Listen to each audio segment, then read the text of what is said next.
দিনী বৈঠকে রাসূল সাল্লাল্লাহু আলাইহি সাল্লাম সাহাবীদের সাথে কথা বলছিলেন। যা রাবিন ইলা নবী সাল্লাল্লাহু আলাইহি ওয়া কালা মাতাসাত, আল্লাহ রাসূল কথা বলছিলেন, হঠাৎ করে এক পল্লীন বেদুইন অশিক্ষিত মানুষ এসে আল্লাহ নবীকে বলল, কিয়ামত কবে হবে? আল্লাহ রাসূল তার উত্তর দিলেন না। তার মানে এখন রাসূলের কথা চলছে, এখন অন্য কোনো কথা নেই, কোনো গল্প নেই, কোনো কথা নেই। রাসূলের যখন কথা শেষ হয়ে গেল তখন আল্লাহ রাসূল বললেন, মানিস সাইল, কিয়ামত কবে হবে এই কথা কে জিজ্ঞাসা করে? কে? তখন লোকটি বলছে, আমি জিজ্ঞাসা করছি কিয়ামত কবে হবে। তখন রাসূল সাল্লাল্লাহু আলাইহি সাল্লাম বললেন, এজা জয়াতিল আমানাত ফান্তাজির সাত, যেদিন 10-এর পয়সা ধ্বংস হবে, চেয়ারম্যান, মেম্বার, এমপি, মন্ত্রী, হেড মাওলানা, হেডমাস্টার, প্রিন্সিপাল যখন 10-এর পয়সা লুটে খাবে, সেদিন কিয়ামত হবে। তো পল্লীর মানুষ এই বাক্য বুঝতে পারলেন না, বলে কাইফা ইয়াজাতুহা, 10-এর পয়সা ধ্বংস হবে কিভাবে?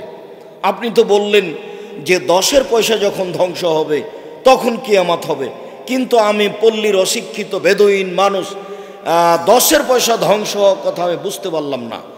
তখন রাসূল সাল্লাল্লাহু আলাইহি সাল্লাম বলছেন, শোনো, এই যে উসসাদাল আমর ইলা গায়রি আহলিহি ফান্তাজির সাত, যেদিন দায়িত্ব অযোগ্য মানুষের হাতে দেওয়া হবে, এমপি, মন্ত্রী, চেয়ারম্যান, মেম্বার, হেড মাওলানা, headmaster, vice principal, jail super, যে যেখানে দায়িত্বশীল আছেন সেই হবে অযোগ্য, সেই দিন কিয়ামত হবে। যে যেখানে দায়িত্ব পালন করে, যখন ঘটনা এরকম হবে তখন কিয়ামত হবে। মিথ্যুক দায়িত্বশীল, রাসূল সাল্লাল্লাহু আলাইহি সাল্লাম বলছেন, 3 শ্রেণীর মানুষের সাথে আল্লাহ বিচারের মাঠে কথাই বলবেন না। তোমার সাথে আমার কোনো কথাই নেই। তার এক শ্রেণীর মানুষ হচ্ছে মালিকুন কাযাব, মিথ্যুক দায়িত্বশীল। যে কোনো স্থানে, যে কোনো স্তরে, সমাজের সর্দার, গ্রাম্য সর্দার, গ্রাম্য দায়িত্বশীল, প্রিন্সিপাল, হেড মাওলানা, হেডমাস্টার, যে কোনো স্তরের দায়িত্বশীল যেদিন মিথ্যা কথা বলবে, ওর সাথে আল্লাহ কথা বলবেন না। শেখুন জানিন, বেশি বয়সে জেনা করবে যে, তার সাথে আল্লাহ বিচারের মাঠে কথা বলবেন না। ওয়াইলুল মুস্তাকবির, গরিব গৌরবী যে, তার সাথে আল্লাহ বিচারের মাঠে কথা বলবেন না। রাসূল সাল্লাল্লাহু আলাইহি সাল্লাম কথা বলার সময় খুব প্রস্তুতি নিতেন। মুআয বিন জাবাল রাদিয়াল্লাহু তাআলা আনহু বলেন, আমি একদা আল্লাহ রাসূলের পিছনে গাধার উপরে বসে আছি। মোটর সাইকেলের পরিচালক হচ্ছেন মুহাম্মদ সাল্লাল্লাহু আলাইহি সাল্লাম, তিনি নিজে গাড়ি চালাচ্ছেন গাধা, আর পিছনে যিনি, মোটর সাইকেলের পিছনে যিনি বসে আছেন, গাধার পিছনে যিনি বসে আছেন, তিনি হচ্ছেন মুআয ইবনে জাবাল রাদিয়াল্লাহু তাআলা আনহু। আল্লাহ রাসূল বললেন, মুআয। তখন মুআয ইবনে জাবাল বলছেন, লাব্বাইক ওয়া সাদাইক, জি আমি উপস্থিত, বলেন। আল্লাহ রাসূল বলছেন, মুআয লাব্বাইক ওয়া সাদাইক, জি আল্লাহ রাসূল আমি উপস্থিত, বলেন। আল্লাহ রাসূল বলছেন না কি কথা, আবার বলছেন, মুআয লাব্বাইক ওয়া সাদাইক, জি আমি আল্লাহ রাসূল আমি উপস্থিত আছি, প্রস্তুত, বলেন কি বলছেন। তিনবার আল্লাহ রাসূল রেডি করছেন তাকে, আল্লাহর নবী একটা বাক্য বলবেন সেই জন্য, একটা কথা বলবেন সেই জন্য। আর আপনি বাদাম খাবেন আর আমি আব্দুর রাজ্জাক বিন ইউসুফ কথা বলবো, আপনার স্বভাবই খারাপ। আপনি নির্বাচন করে করে একবার আপনার স্বভাব একবারে পায়খানার মতো হয়ে গেছে। আপনি একটা দিনই বৈঠকে বসে ওখানে চা খান কি করে? চা শেষ হয়ে যাবে। অবাক কথা, স্বভাব কেন এমন হবে? আমি তো আপনাকে জরুরিভাবে যখন উপদেশ দিয়েছি তখন আমি বলেছি আমার জীবনে 4টা উপদেশ থাকলো জাতির কাছে।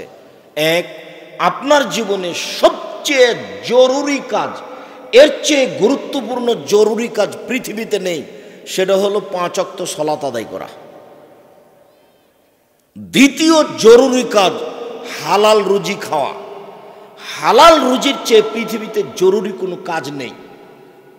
তৃতীয় হলো কোরআন মাজিদ তেলাওয়াত করা। 24 ঘন্টার মধ্যে অল্প সময় হলে একটু কোরআন মাজিদ পড়বেন, অন্তত সূরা ইখলাস তো পড়বেন। সূরা ইখলাস 3 বার পড়লে 1 বার কোরআন মাজিদ পড়ার সমান নেকি হবে। 4, দোকানপাটে বসবেন না। কেন? ওখানে 2 জন বসে আছে, আর একজনের বদনাম হচ্ছে, আপনি ওখানে যায়েন না। জরুরি উপদেশ আমি 4টা রেখেছি, তার এটা একটা। কেন আপনি দোকানে বসে আড্ডা পিটবেন, চা খাবেন? এখন আপনার শরম কেন হয় না? আপনি কি দেখাতে চাচ্ছেন? আপনার বিদ্যা বেশি এটা দেখাতে চাচ্ছেন? অর্থ সম্পদ বেশি এটা দেখাতে চাচ্ছেন? কোনটা? যেটা আপনি উল্লেখ করবেন সেটাতে আপনার টিকে থাকার কোনো পথ নেই। অতএব খুব কষ্ট করে চরম সাধনার পরে যদি কোনোদিন চলে আসি, তাহলে দয়া করে ছেলে মেয়ে ভাই বোন খালা ফুফু আত্মীয় স্বজন বাপ মা সবকে নিয়ে আসবেন, এমনকি হিন্দু আসবে। আমি তার কিছু না কিছু উপকার করবই করব ইনশাআল্লাহ। কোনো সময় কাজ দেখাবেন না। আর যদি আপনার স্ত্রী বোকা হয় তাহলে নিয়ে এসে এখানে গল্প শোনাবেন না। ও দিন রাত কথা বলবে, ঢং ঢং করে আসবে আর চলে যাবে। এসব মহিলা আমি ঘৃণা করি।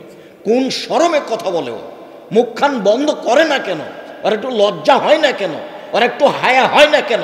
ওর একটু ইতস্ত হয় না কেন? ওর বাপ নাই নাকি? ওর মা নাই? ও কোন কথা বলে কোন সাহসে এখানে দিনই বৈঠকে এসে? মুখ একবার বন্ধ করে পাথর হয়ে থেকে যাবে, যা হবে হবে। এটা দিনই বৈঠক। রাসূল সাল্লাল্লাহু আলাইহি ওয়াসাল্লাম কথা বলবেন, যার জন্য কত প্রস্তুতি। মজ লাব্বাইক, জি আল্লাহর নবী প্রস্তুত, বলেন। মজ লাব্বাইক, জি আল্লাহ রাসূল প্রস্তুত, বলেন। মজ লাব্বাইক ও সাদাইক, জি আল্লাহ রাসূল প্রস্তুত, বলেন। 3 বারের পরে বলছেন, মজ বলতে পারো আল্লাহ আমাদের কাছে কি পাই আর আমরা আল্লাহর কাছে কি পাই? পরস্পর একটা পাওনা আছে মজ, আমাদেরটা তাকে দিতেই হবে। তো আল্লাহ যেটা আমাদের কাছে পাই সেটাও দিতে হবে। আল্লাহ আমাদের কাছে কি পাই, কি এমন আল্লাহর কাছে নিয়েছি যে আল্লাহ আমাদের কাছে পাই? এইভাবেই আল্লাহ নবী বলছেন যে আল্লাহ আমাদের কাছে কি পাই বলতে পারো মজ? বলছে জি না, আল্লাহ রাসূল ভালো জানেন আল্লাহ যে আমাদের কাছে কি পাই। মজ শোনো, আল্লাহ আমাদের কাছে পাই সেটা হলো আমরা শিরক করব না, এটাই পাই। তার পাওনা হলো আমাদের শিরক না করা। আমারটা দিয়ে দাও, সেটা কি? শিরক করো না। যখনই আমরা শিরক করব না তখন আল্লাহর পাওনাটা কি করলাম? দিয়ে দিলাম। তা আমি কথা বলছি, টিকটিক টিকটিক করছে, তখন আমি বলছি হ্যাঁ ঠিক বলেছি। তো আমি ঠিক বলছি না সত্য বলছি? টিকটিকটা একটা প্রাণী, ও কি করে বলতে পারে? ও কি করে জানবে? সত্য মিথ্যা কে জানে? আল্লাহ। তাহলে আমি একটা টিকটিকি প্রাণীকে, ওয়ারিস সৃষ্টি প্রাণীকে বললাম যে টিকটিকের আল্লাহ সমান। নাউজুবিল্লাহ। যেটা দিনরাত মানুষ বলে সেটা দিয়ে আপনাকে বুঝালাম। আমাদের মা চাচিরা বলে যে জামা কলা খাইস না, নাহলে যমজ সন্তান হবে, জোড়া সন্তান হবে। তো যমজ সন্তান তো দিতে পারে কলা, মা চাচি আল্লাহ দিতে পারেন। মা চাচি বলছে কলাও পারে, এরই নাম শিরক। তো এরকম যদি আকীদা থাকে যে সন্ধ্যা লাগলে সূর্য ডুবলেই বাড়িতে বাতি জ্বালাতে হবে, এরকম যদি আকীদা থাকে, নির্ধারিত দিনে গরু ছাগল জবাই করে বাপ মায়ের নামে খাওয়াতে হবে, এরকম যদি আকীদা থাকে, নির্ধারিত দিনে দিন পালন করতে হবে, দিবস, পেশাবের দিবস আর পায়খানার দিবস, নির্ধারিত দিনে দিবস পালন করতে হবে, তাতে কিছু কল্যাণ আছে, এটা যদি মানুষ মনে করে তাহলে আল্লাহর হক দেয়নি। তা আচ্ছা ঠিক আছে মজ, আল্লাহতে এইটা পায়, আমাদের কাছে হলো আমরা কি পাই? আমরা পাই যে জাহান্নামে দিবেন না, এটা আমাদের পাওনা। আল্লাহ বলছেন ঠিক আছে জাহান্নামে দিব না, তো আমারটা দেওয়া আগে। আল্লাহর পাওনাটা আগে আর আমাদেরটা পরে।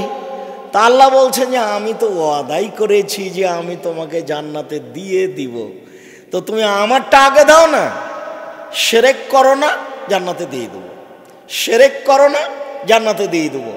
আল্লাহ বিচারের মাঠে বলবেন আদম সন্তানের সামনে, ইবনা আদম লা আতাইতানি বিকুরাবিল আরজি খাতায়া সুম্মা লাকিতানি লা তুশরিক বি শাইআ লা আতাইতুকা বিকুরাবিহা মাগফিরা। এই আদমের ছেলে মেয়ে শোনো, আজ এই কিয়ামতের মাঠে পাপ নিয়ে উপস্থিত হয়েছ, আকাশ জমিন পরিমাণ পাপ, পাপ আর পাপ, আকাশ জমিন পরিপূর্ণ হয়ে আছে তোমার পাপে। শোনো, আজকে যদি শিরক ছাড়াই বিচারের মাঠে উপস্থিত হয়ে থাকো, তাহলে আমি আল্লাহ তোমার পাপ সমপরিমাণ ক্ষমা নিয়ে উপস্থিত হয়েছি। তোমার পাপ যত আমার ক্ষমা তত, তোমার পাপ যত আমার ক্ষমা তত, তোমার পাপ যত আমার ক্ষমা তত, তোমার পাপ যত আমার ক্ষমা তত। যদি শিরক না থাকে, শিরক না থাকলে বিচারের মাঠে সফলতা আছে, এটা হলো হক। হাদিস বুখারী মুসলিম। আমি এই কথা এখন বলতে চাইনি, যেটা আমি বলতে চেয়েছি আপনি মুখ বন্ধ করে এখানে বসে থাকতে বাধ্য। আপনি, আপনার স্ত্রী, আপনার ছেলে, আপনার মেয়ে, আপনার বউ, আপনার বেটি, আপনার ভাই, আপনার বোন, এখানে এসে কেউ কথা বলতে পাবেন না, চা খেয়ে সময় কাটাতে পাবেন না, বাদাম খেয়ে সময় কাটাতে পাবেন না। 2 ঘন্টা বসে থাকবেন তো এত বাদাম কেন, এত চা কেন? আমি খুব ঘৃণা করি, আপনার নীতিকে আমি ঘৃণা করি। একবারে পাথরের মতো হয়ে এক খেয়ালে বসে থাকেন, আপনার আমি কিছু না কিছু উপকার করবই করব ইনশাআল্লাহ। আজকের আলোচনার পূর্বে জরুরি কথা, আমাদের তো বিদ্যা বুদ্ধি কম। আব্দুল্লাহ যখন আলোচনা করে, আপনারা সবাই দোয়া করবেন ওদের জন্য। আমি আব্দুল্লাহ আমার ছেলে হিসেবে বলি না, এটা আল্লাহ যেন তার দাওয়াত, তার দ্বীনি দাওয়াতকে কবুল করেন। এটা জাতির সম্পদ, জাতি যেন সবাই তার কাছে কল্যাণটা পাওয়ার আশা রাখে, ভালোটা তার কাছে যেন পাওয়ার আশা রাখে। তো জাতির জনগণের আপনার যখন নিজের ছেলে হিসেবে ভালো পাবেন আশা করবেন, তখন আল্লাহ সেটা ভালো ব্যবস্থা করে দেবেন। আর আমি আমার নিজের পক্ষ থেকে বলি, তোমার তো দয়া রহমতের অভাব নাই, তুমি তো দিলেই পারো, তুমি তো সর্বশক্তিমান। তো রুজির উপরে একটা কথা, উমামা বাহেলি রাদিয়াল্লাহু তাআলা আনহু বলেন যে আমি একদিন আল্লাহর নবীকে বললাম, আখবিরনি ইদখিলুল জান্নাহ, আখবিরনি বিআমালিন। আল্লাহর নবী আমাকে একটা আমলের কথা বলেন তো আল্লাহর নবী, যে আমল আমাকে জান্নাতে দিয়ে দিবে, যার কারণে আমি জান্নাতে চলে যাব, এমনটা আমলের কথা বলেন তো আল্লাহর নবী। তখন আল্লাহ রাসূল বলছেন, এক, এতাম উত্তম, দুস্থ গরিব ফকির মিসকিনকে খেতে দিলে। 2, বাজলুস সালাম, পরস্পরে সালাম দিলে। 3, অসলাতুল লাইল ওয়ান নাস নিয়াম, মানুষ যখন ঘুমিয়ে তখন সলাত আদায় করলে, তাহাজ্জুদ পড়লে, 3টা কাজ করো, জান্নাতে চলে যাবা। যাও, জান্নাতে চলে যাবা।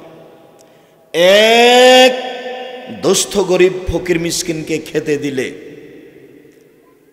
আমার ওই কথাটি বারবার বলে আপনাকে মনে করাতে চাই, আপনার স্ত্রীকে ফিরে যেতে হবে আপনার মায়ের স্বভাবে। আপনার মা 16 জনের ভাত রান্না করতো ঢেঁকিতে ধান ভেঙে। আপনারা ছিলেন 10 ভাই বোন, বাড়িতে ছিল 2 জন কিষান কামলা। আপনার বাপের স্বভাব ছিল মসজিদ থেকে ফকির ধরে আনা। তাহলে 2 জন কিষান কামলা, 2 জন ফকির, আর আপনার বাপ মা, এ হলো 6, আর আপনারা 10 ভাই বোন, এ হলো 16 জন মানুষের ভাত রান্না করতেন আপনার মা ঢেঁকিতে ধান ভেঙে। আর আপনার স্ত্রী এখন যেখানে রান্না করে সেখানে ফ্রিজ আছে, গ্যাসের চুলা আছে, সব কিছু রেডি। তারপরে আপনি 10টার সময় এসে বলছেন, খালেদা একটু উঠো, মেহমান আছে, আব্দুর রাজাক সাহেব এসেছেন, একটু খানা পানি রেডি করে দিতে হয়, তখন আপনার স্ত্রী নাকশিট কিনে দিয়ে বলছে, হ্যাঁ তুমি রাতে মেহমান নিয়ে এসেছো। আমি এই স্ত্রীকে তালাক দিতে বলিনি, তবে পরামর্শ দিচ্ছি, যদি না মানে তাহলে তালাক দিতে হবে, এ কথাই ঠিক। যতক্ষণ পর্যন্ত আপনার বউ আপনার অনুকূলে না থাকবে ততক্ষণ পর্যন্ত আপনি মানুষজন ফকির মিসকিনকে খাওয়াতে পারবেন না। আপনার বাপের স্বভাব ছিল আপনার বাপের স্বভাব ছিল এশার সালাতের পরে মসজিদ থেকে যখন বের হতেন তখন দেখতেন মসজিদের মধ্যে কোনো মুসাফির আছে নাকি। জি, কে ওটা? আপনার বাড়ি কোথায়? আমার বাড়ি তো গোদাগাড়ি, আমি এদিকে একটু কাজে এসেছিলাম, তো রাত হয়ে গেছে, মসজিদে একটু উঠেছি, সকালে যাব। ও, আপনি খেয়েছেন? জি না, খাইনি, চলেন আমার সাথে। তা আপনার বাপ সাথে করে নিয়ে যে আপনার মা যা রান্না বান্না করেছে সেটা খাওয়াইয়েছে। আপনার মা কোনোদিন ভারী মনে করেনি।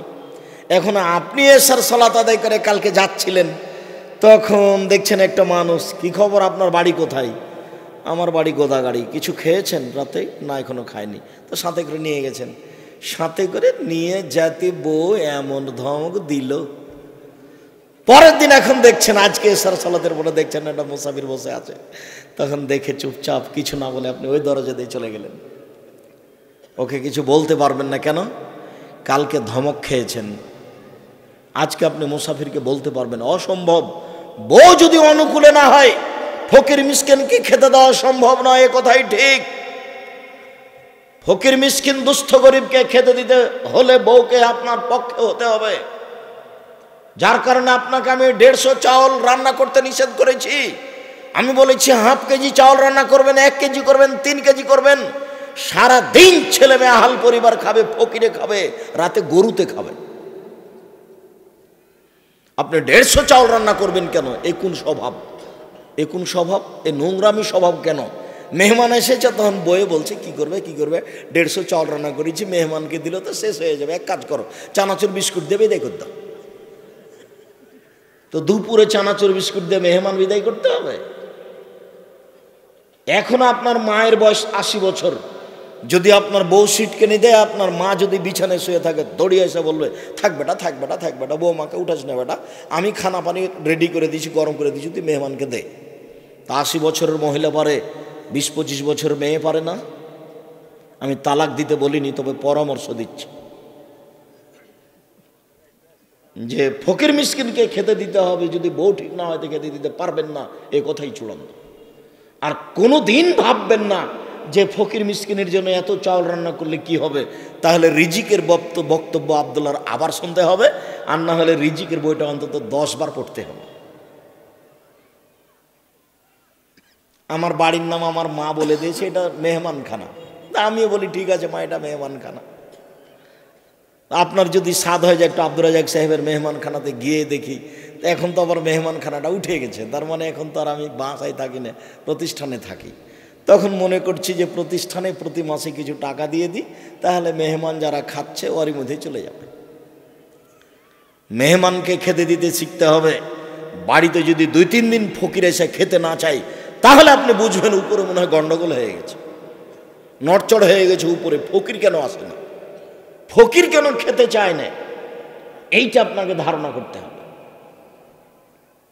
সম্মানিত দিনী ভাই বোন, রিজিকের ওপরে কথা বলতে গিয়ে জরুরি কথা এটা। দ্বিতীয় জরুরি কথা আমার দিনী বোনদের ব্যাপারে।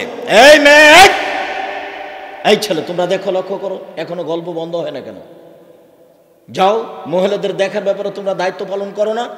ওই মাথায় গিয়ে দেখো, কয়েকটা মেয়ে দাঁড়িয়ে আছে, গল্প করছে আর একজনের সাথে। শয়তানি করার হিসাব পায় না, নোংরামি করার হিসাব পায় না। দেবরের মোটর সাইকেলে এসেছে, আবার এখানে ঢং করে।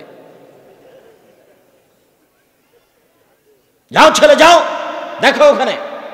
মেয়েদের কথা বলা বন্ধ করো, আর একটা শরম থাকা দরকার। কতবার এক কথা বলি, মুখ বন্ধ করে থাকতে হবে আপনাকে, আপনি যতক্ষণ থাকবেন। আমি আব্দুর রাজ্জাক বিন ইউসুফ আপনার জন্য এসেছি। এ মেয়ে শোনো, আমি তোমার জন্য এসেছি। একদিন এখানে উপস্থিত করা আমার কাছে তোমার জন্য সহজ নয়, আমার জন্য সহজ নয়। একমাত্র তোমার জন্য এসেছি, তোমাকে আমি দুটো কথা শোনাবো। তুমি কেমনে ঢং ঢং করে আসলে আর চলে গেলে? তুমি কেমনে কথা বলো, তাহলে আমি তোমাকে কি বুঝাতে পারি? সম্মানিত দিনী ভাই বোন, উপস্থিত বৈঠকের মুসলিম বোন, শুনুন, আপনি 4টা কাজ করতে পারলে জান্নাতের সব দরজা খোলা। আপনার জন্য জান্নাত যত সহজ, পুরুষ মানুষের জন্য জান্নাত তত সহজ নয়। যদিও মহিলাদেরকে জাহান্নামে বেশি দেখা যায়। রাসূল সাল্লাল্লাহু আলাইহি ওয়াসাল্লাম বলছেন, আমি যখন জাহান্নাম দেখলাম তখন জাহান্নামের অধিকাংশই হচ্ছে নারী, বেশিরভাগই নারী। একথা বলেছেন, একথা ঠিক। তবে মহিলাদের জন্য জান্নাত পাওয়া যত সহজ, পুরুষ তত সহজে জান্নাত পাবে না। তার আপনাকে আমি তাদের পক্ষের কথাটাই বলি। রাসূল সাল্লাল্লাহু আলাইহি ওয়াসাল্লাম বললেন, পৃথিবীর মহিলারা শুনে রেখো, তোমরা যদি 4টা কাজ করতে পারো জান্নাতের সব দরজা খোলা। 1, সল্লাত খামসাহা, 5 ওয়াক্ত সলাত আদায় করলো, নামাজ পড়লো। 2, সমাত শাহরাহা, রমজান মাসের সিয়াম পালন করলো, রোজা থাকলো। 3, আতাত বালাহা, স্বামীকে মেনে চলল। 4, আহসানাত ফারজাহা, জেনায় লিপ্ত হলো না। এখন জান্নাতের সব দরজা খোলা।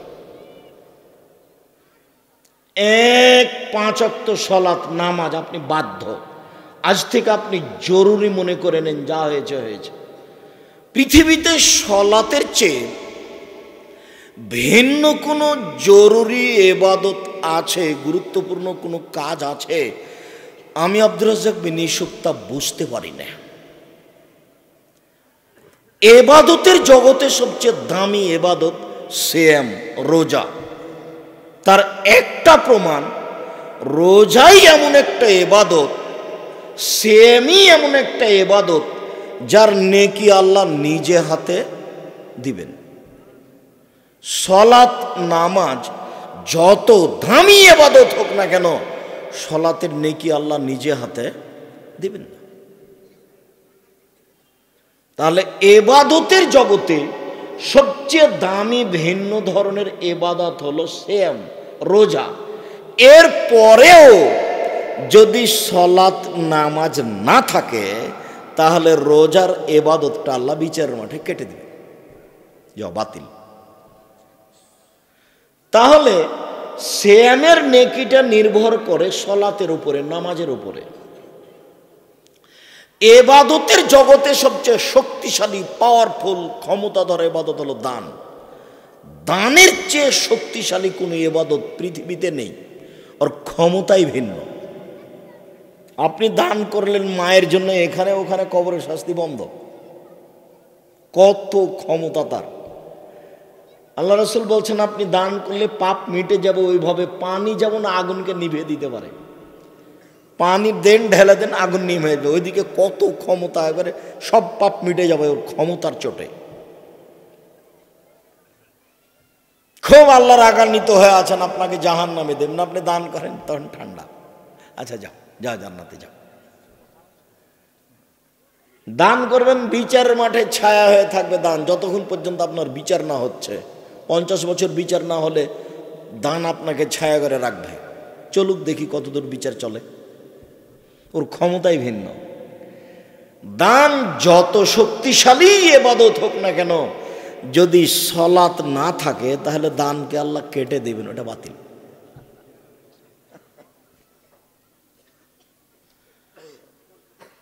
সম্মানিত দিনী ভাই বোন, রাসূল সাল্লাল্লাহু আলাইহি ওয়াসাল্লাম যেভাবে বলছেন, তাতে এক ফোঁটা চোখের পানি আল্লাহর কাছে যত প্রিয়, পৃথিবীর কোনো ইবাদত আল্লাহর কাছে তত প্রিয় নয়। সবচেয়ে ভালো লাগে যখন এক ফোঁটা চোখের পানি ফেলে কেঁদে বলে যে আমার একটু জমিটার ব্যবস্থা করে দাও, মামলাতে আমাকে জয় করে দাও, আমার ছেলেটাকে একটু বিদ্যা দাও। যখন বলে আর চোখের পানি ঝরে, তখন আল্লাহ খুব খুশি। রাসূল সাল্লাল্লাহু আলাইহি ওয়াসাল্লাম বলছেন, লা ইয়ালিজার রাজুলুন নারা বাকা মিন খাসিয়াতিল্লাহ হাতা ইয়ালিজাল লাবানু ফি দারে। গাভীর বাঁট ওলান থেকে দুধ বের করে ভিতরে ঢোকানো যায় না, যেমন আল্লাহর ভয়ে কাঁদে যে সে জাহান্নামে যাবে না, তেমন রাসূল সাল্লাল্লাহু আলাইহি ওয়াসাল্লামের কথা, আমি অনুবাদক, তিনি 1450 বছর পূর্বে এইভাবে বলে গেছেন। আপনি ভুলে গেছেন তাফসির মাহফিলের কারণে। তাফসির মাহফিল আপনাকে শিখিয়েছে, বুবু নামাজে যখন দাঁড়াবা বুবু, তখন দুই পায়ের গোড়ালিকে জমা রাখিও বুবু। যদি দুই পায়ের গোড়ালি ফাঁকা রাখো বুবু, তাহলে লজ্জা স্থানের যোগাযোগ বুবু মাটির সাথে হবে, মাটি অভিশাপ করবে। বুবুর সব কথাই নাকি বুখারীতে আছে।